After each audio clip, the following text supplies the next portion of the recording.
Call bank position. No limit to what you can make. Innovative employees call now. 888-555-2351. Sure, no limit what I can make at a call bank. Whatever. But I've done similar work before. Hell, I had done pretty much all work before. I was broke, not picky. So I decided to call the number. Rent was due. My electricity was 2 weeks away from getting cut off. I needed cash quickly. So I called the number and they said they were having a group interview on Saturday and it paid $20. I jumped the bus down there and wound up taking some weird psychological test. Bizarre stuff, but $20 for 2 hours sitting in a crummy strip mall, filling out a test wasn't so bad, even if I didn't get a call back. But I did. I was barely home when I got a call telling me to show up at 9 a.m. on Monday to start work, and to wear a tie. This is where it gets weird. Well, weirder. I hop off the bus the next morning, and I'm at a really nice building. I've worked at a call center before, and they're always in some cheap, crummy place where square footage is cheap. This building is gorgeous. I'm brought up to the floor and shown my individual office. Not a cubicle, an office. It's nice. And while I don't have a window, I'm definitely not complaining. I'm shown around by an office manager who explains my new job. I'm to call people and ask for some of their time. If they agree, I transfer them to one of the principals. I find the numbers I want to target. Red flags galore at this point. I don't even know what we're selling. And she makes it clear that I just have to get them to agree to give us some of their time. This makes no sense. No product, no call list provided, paid based on how well I do? Seems like a scam. Right. Totally bizarre, maybe a cult. There are only a few workers and they just seem to be milling around. Then the principals arrive. Older men and women, but glamorous in an old money way. They just dripped wealth. Their clothes were expertly done. Everything looked incredible. One stopped in front of the office manager and smiled, a perfect smile. "Mr. Smith, this is our new caller, Caleb. He'll be directing calls to you today." Mr. Smith nodded at me. "We're very excited to have you on board, Caleb." His eyes looked strange, almost reptilian. "This is the first opening we've had for a while. I'm sure you'll make us all proud." After getting introduced to the phone system, I started just dialing random numbers. Finally, I got an older man who laughed when I asked if I could have 15 minutes of his time. "Sure thing, son. Don't have anything else to do today." I quickly put him on hold and dialed Mr. Smith. "Who am I speaking to?" he asked. "Ronald. Retired. He thinks we got an exciting new product." "And how much of his time is he providing us?" 15 minutes. "Thank you, Caleb. Please put him through." 2 minutes later, Mr. Smith appeared in my office door. "Good job, Caleb. First calls don't often go too well. Now try to find someone willing to give you more time. You'll get paid for how much time you can provide us. Remember, you can call anyone." That was another huge red flag. He couldn't have been on the phone more than a minute. What were we doing here? Things got weirder. I figured I would try a phone sex hotline. If I'm paying, they'd give me as much time as I wanted, right? As it turns out, they would not. I connected to Destiny, and once I asked if I could have some of her time, she got immediately weird. "We told you people not to call here anymore." "No, you can't." She hung up. I tried twice more on different lines and got the same response.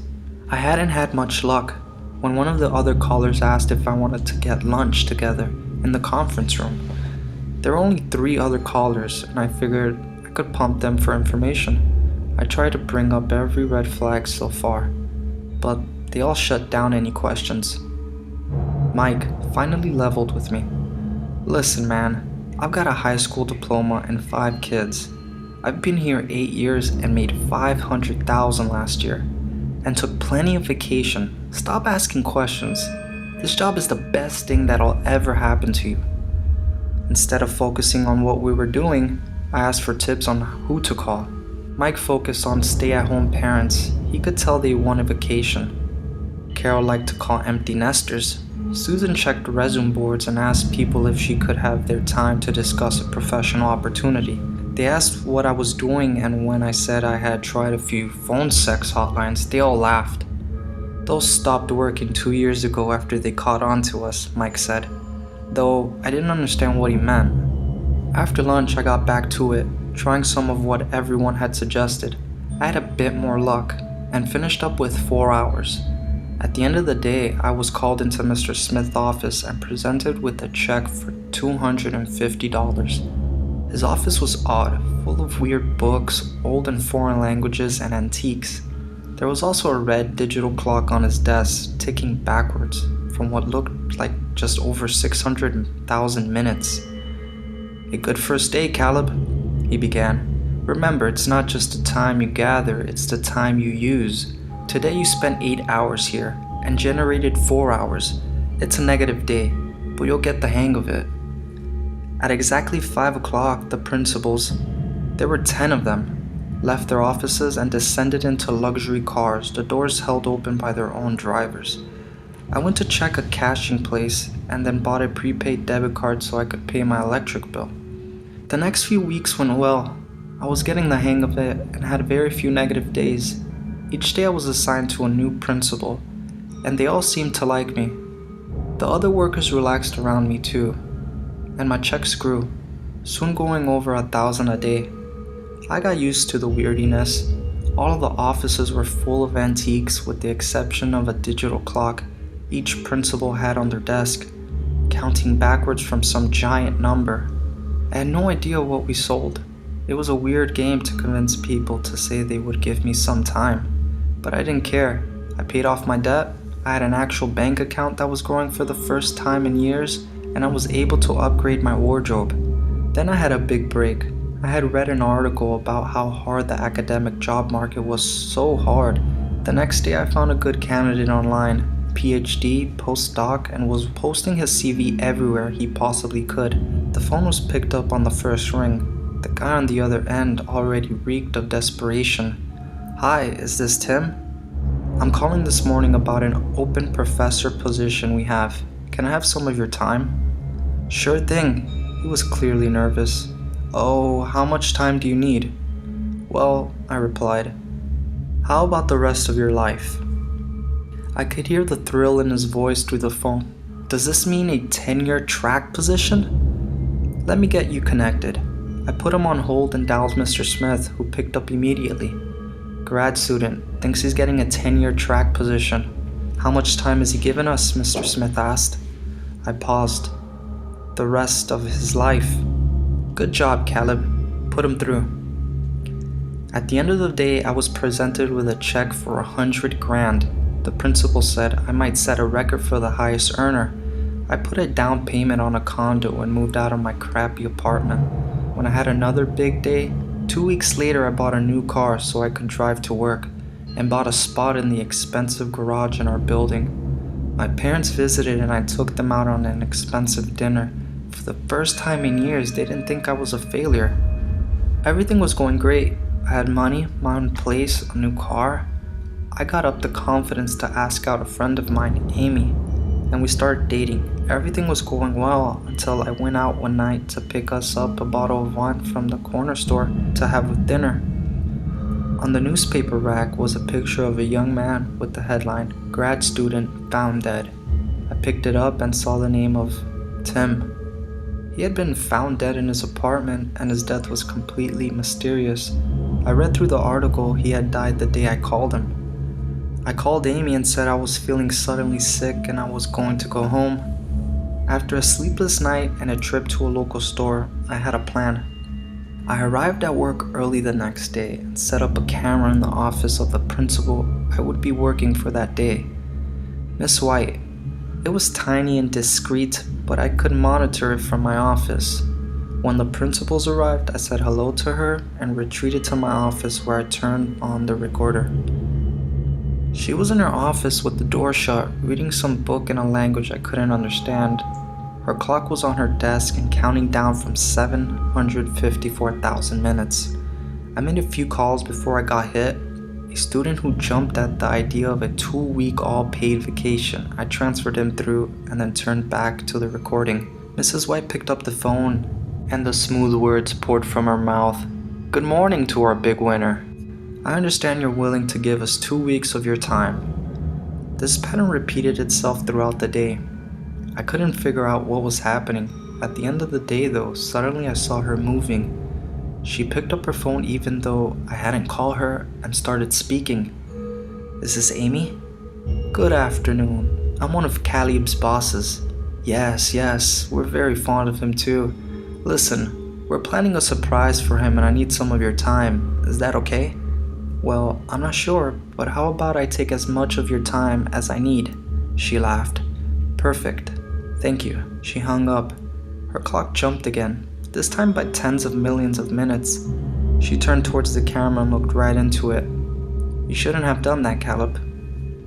I ran to the door of my office but found it locked from the outside. I pounded on it and then tried to call 911, but suddenly my cell phone had no service and my office phone was disconnected. I screamed and kicked the door.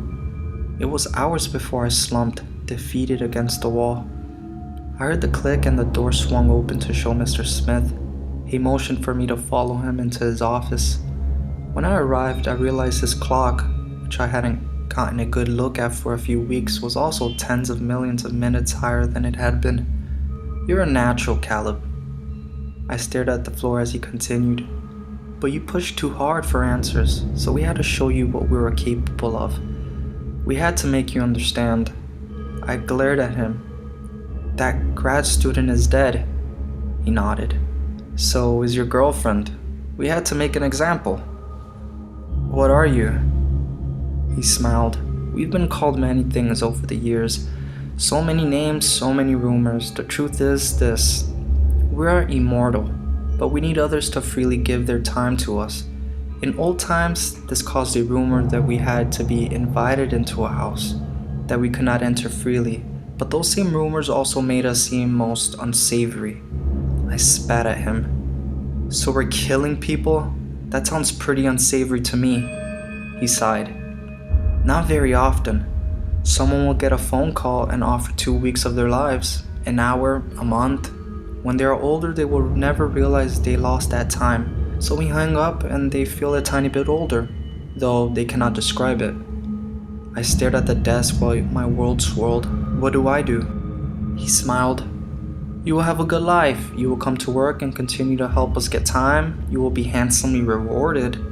You may stop if you like, but you will never speak of this to anyone, or there will be consequences. We need you to understand that. He paused and then took a check out of his desk for 500 grand. A bit extra since I knew there was an emotional connection for you today. I took the check as he walked past me. You can have a life people only dream of, Caleb. Your recent work has been exemplary, really pushing the envelope of what we thought was possible. I waited for a few minutes before I took the elevator to the lobby and walked out into the night. I felt nothing. It was like my soul had left my body, leaving only emptiness. My life stretched out before me and I knew how it would look.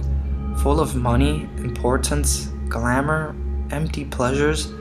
I knew I would deposit the check in my pocket into my account. I knew I would be back at work in the morning. What else did I have? What else could I do? Maybe you are hoping for a job, or a vacation, or for your luck to change. Maybe you've been waiting to hear about an exciting new investment opportunity, or just lonely and want to spend some time chatting with someone. What I'm asking is, can I have some of your time?